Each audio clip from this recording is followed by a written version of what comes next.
C'est une candidature inattendue qui vient d'être dévoilée. Diane Rwigara, la fille de l'homme d'affaires et ancien financier du Front patriotique rwandais, Assinapol Rwigara, a annoncé sa candidature à la présidence du Rwanda.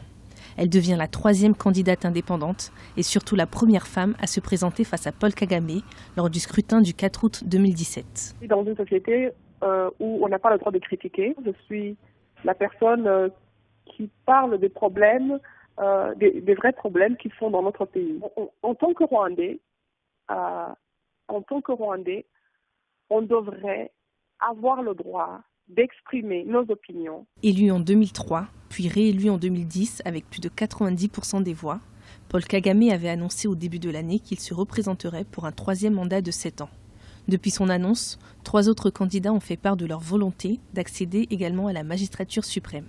Le journaliste de retour d'exil Philippe Mpayimana, le président du seul parti d'opposition, le Parti démocratique vert, Frank Habineza, et Diane Rwigara depuis ce 3 avril.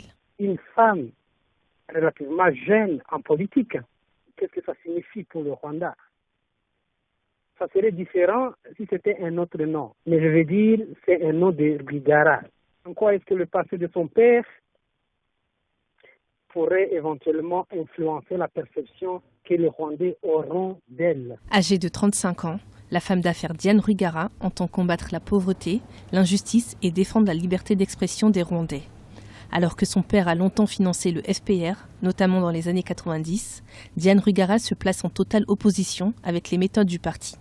En 2015, la candidate avait pris ses distances du Front patriotique rwandais suite au décès de son père dans un accident de voiture selon la police, une version qu'elle a toujours contestée.